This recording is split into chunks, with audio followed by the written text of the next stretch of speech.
Hey guys, today we're doing a trade recap. This is my first trade recap that I'm posting to YouTube, and I'm going to use this kind of like a journal. Um, and yeah, to give you context, I am funded. I have two funded accounts, and I've gotten one payout. And so, do with this information do whatever you want with this information. I'm just here to share my analysis of the day and to reflect on what I've done as a kind of video log. But a little about my strategy. I kind of made it myself. It's a little hard to explain. There's like little rules, specific rules I have for specifically my strategy, but I wouldn't say it's any specific strategy from anybody else. I've kind of formulated this myself through back testing. All right, let's get into it. Starting out here, we're on the hourly chart. Today I did take a loss, so I shorted, and I'm going to tell you why with my bias decision today. So I determined bias with a intermediate term high sweep. It has to sweep an intermediate term high or low and then inverse a fair value gap after that. So this fair value gap was inversed, so I was going into the day bearish, as well as this fair value gap here after 9 a.m. Once it turned 10 a.m., it inversed these two fair value gaps here. That made me have a bearish bias. It was already it had already gone down a lot. And I did notice, if we go down into a smaller time frame, we're on the 5 minute, it made crazy relative equal highs, as well as a data high from the NFP at 8:15 today. Today we also had PMI at 10 a.m., and so I waited until 10 a.m. to trade. My bias was bearish. We said that already. So depending on the daily profile, I trade off of a 1 hour inverse fair value gap, or I take a trade off of a liquidity sweep, a 1 hour liquidity sweep.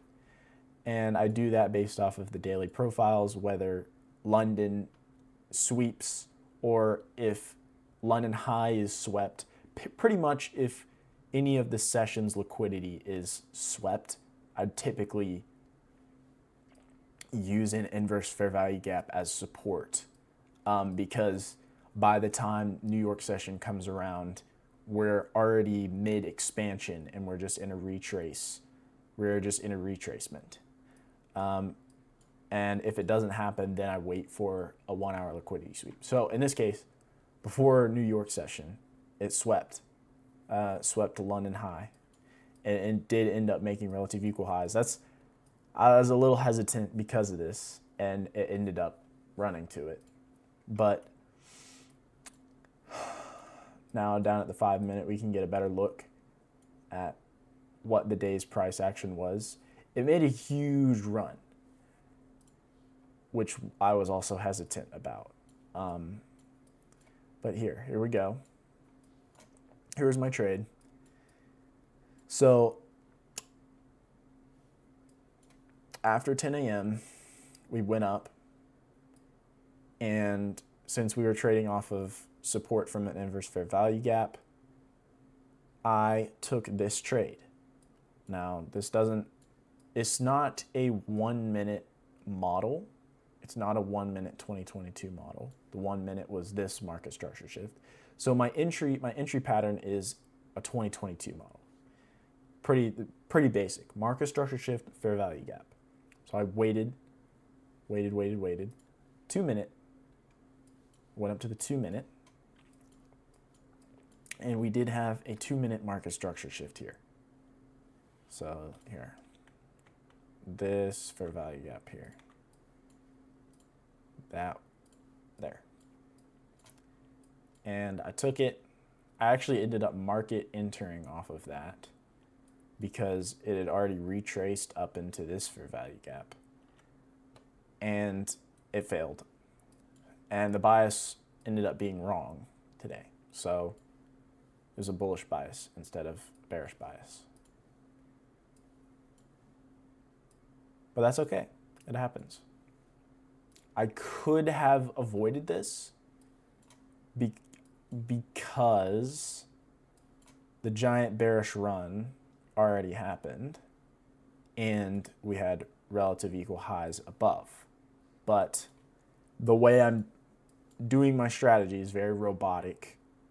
Literally, doesn't matter what price is. I'm not there yet. I just want to have something robotic that I can just repeat every day. This is it. That's it. And I lost. That's okay. There's the news for the day. There's our news. Entering on the 2-minute is still fairly new to me. In my backtesting, I typically wouldn't enter on the 2-minute, but I've noticed if it makes a 1-minute market structure shift and our 2-minute is still available. Okay, sorry. If it makes a 1-minute market structure shift and there's no fair value gaps in it, like this one, you can just wait. If it does make a 2-minute market structure shift, you can enter off of that. And that ended up failing in this instance. I'm still also trying to figure out if 1 hour inverse fair value gap support, if it needs to be a straight up reaction off of the fair value gap, or if it kind of hovering around it is okay. And I have a lot of proof from that in backtesting. So I guess I just need to go back and look at all of the trades I've taken backtested just to see what works and what doesn't. So I actually ended up scaling into this position.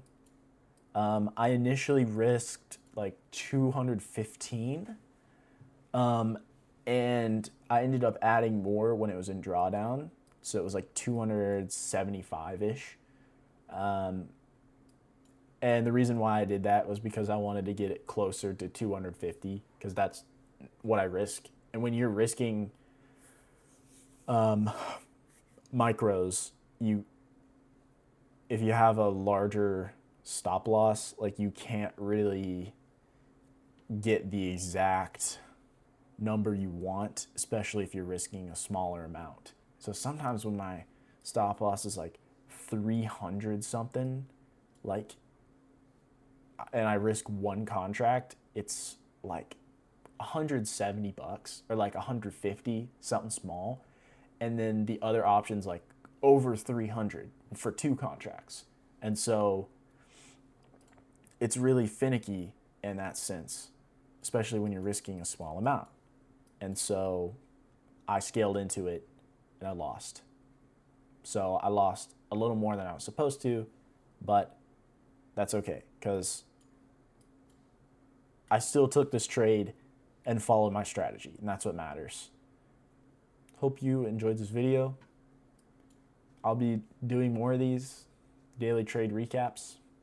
I want to get in the habit of doing this because then I can post more on YouTube and I can have a video journal of each trade I took and why I took them.